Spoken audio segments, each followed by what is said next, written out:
All right, Larry Krueger here from the Krug Show with a little 49er video. The trade has come down. Trey Lance is no longer a Niner. We are brought to you by Pig in a Pickle. 2 locations, Emeryville and Corte Madera. They're open 7 days a week from 11 a.m. to 8 p.m. or until they run out. Pig in a Pickle, the best barbecue in all of Northern California. All right, it's official. Man, I said this in February. I've been ridiculed from ever since. He's not going anywhere. He's not going anywhere. I said in February. It sounds to me like the 49ers are committing to Brock Purdy and are going to move off of Trey Lance. Said it in February. And everybody said, what? No, he's not going anywhere. Well, today it's official.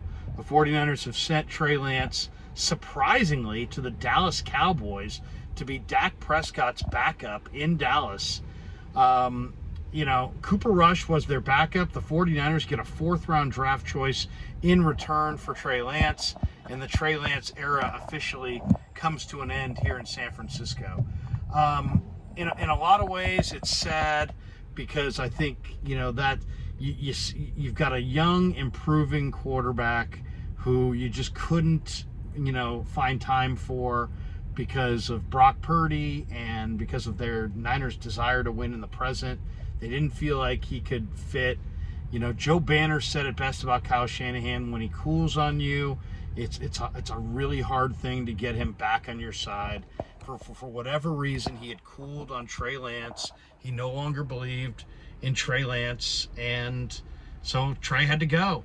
And, you know, to Dallas now, I mean, Trey gets to back up Dak Prescott, a player that I'm sure, you know, obviously is going to be the number 1 guy there. And since he doesn't know Dallas's offense, Cooper Rush will probably still remain number 2. Dallas plays the Raiders tomorrow in preseason game number 3. Or is that maybe tonight? I'm not sure, but they play preseason game number 3 this weekend against the Raiders. Will we see Trey in a Dallas uniform this weekend? That would be something. I really doubted that the 49ers were going to put him out there tonight. The Niners, of course, play later on tonight. I'm on my way to the stadium right now against the Chargers at 7 o'clock. They'll kick this off. And it was just hard to picture them playing him this year. I mean, playing him tonight, I should say. You know, what if he balled out and had some tremendous performance? You know, then it's like, you know, you got the fans saying, oh, keep him, keep him, keep him, and you got this divided room. What if he played terribly?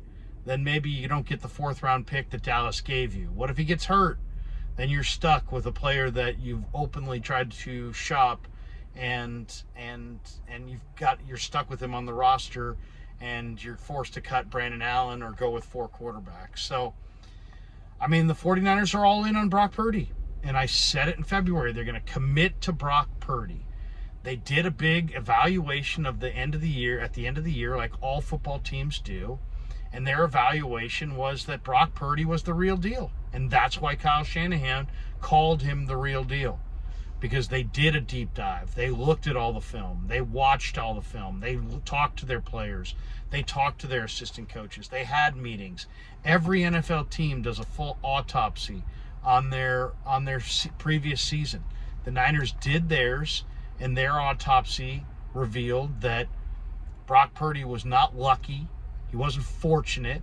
It wasn't a guy in a hot streak, or it wasn't something that was just, you know, beginner's luck. No, their evaluation was that he was real, and that he was their number 1 guy, and that the success that he had last year was sustainable, and they were going to commit to him. Little did we know that meant that Trey Lance had no role at all. But, you know, clearly, you know, for Trey, he gets a fresh start. For the 49ers, man, chalk that up as an L. You know, you spent, you know, you got a buddy, he tells you he spent $200,000 on a Ferrari and he sold it 6 months later for $50,000. You know, that's not a wise move. It's not a good business decision. The 49ers invested a lot of draft capital to move up for Trey Lance, and it just didn't work out.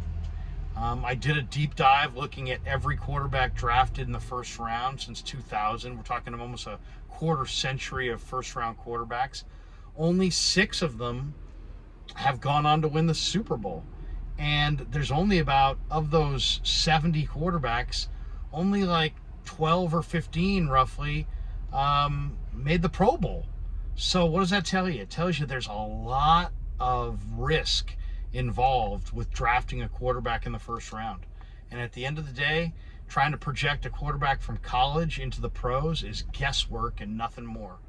You don't know how it's going to look. And then when you try to take a guy from the FCS level who's played as little as Trey Lance has played, it's even more problematic. It's even more difficult. It's a very, very difficult personnel evaluation. And maybe they got it right and they initially, and this trade is their big mistake, or maybe they got it wrong and that draft pick was their big mistake. But today it's Dallas's benefit or Dallas's problem.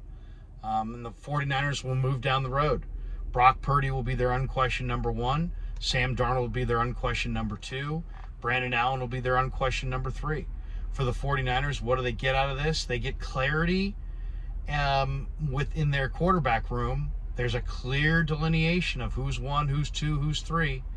You eliminate all of this chatter from the fan base that has been nonstop. I personally don't give a crap about that chatter, but maybe they did.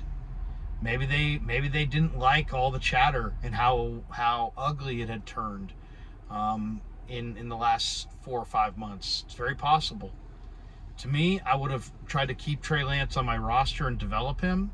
To me, a 4th round draft choice is, I'd rather have Trey Lance as a insurance policy on this season.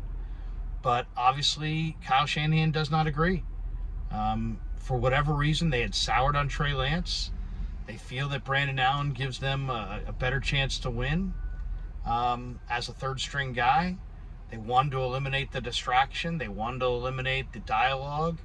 I mean, the one thing that is not special to the 49ers, that's really a true statement about NFL football, is nobody wants the number 2 or number 3 quarterback in any way to be any form of a distraction.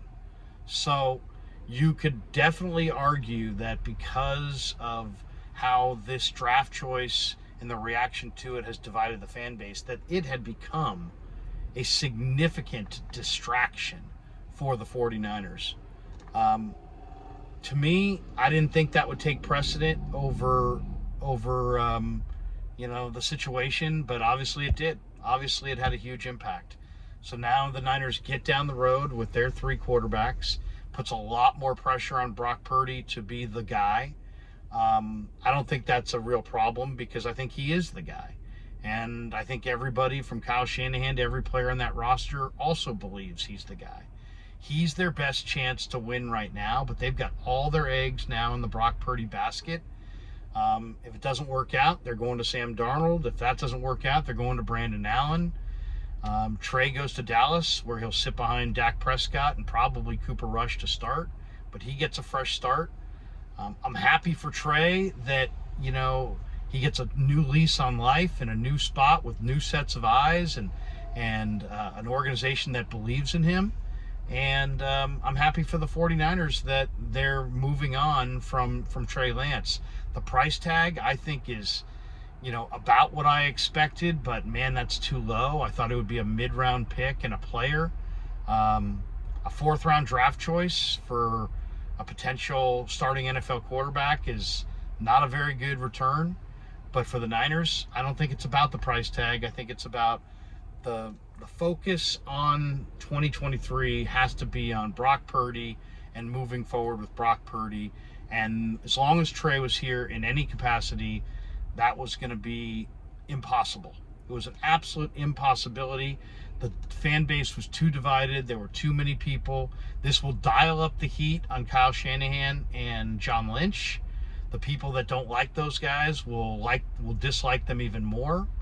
And what can you say? Good for Trey. The Niners are beyond the controversy. and now it's time to play the 2023 season.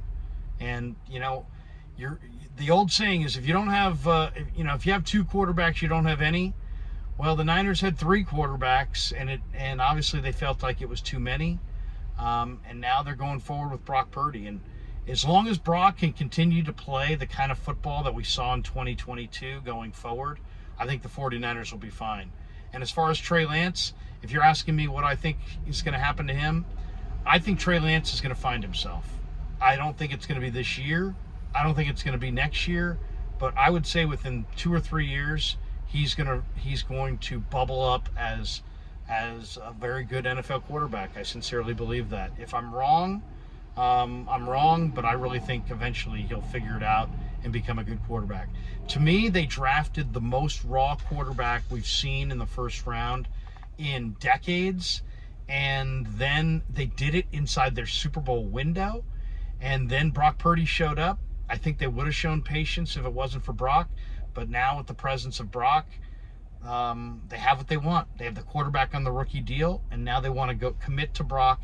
As I said in February, they're committing to Brock and moving off of Trey Lance, and today it's official.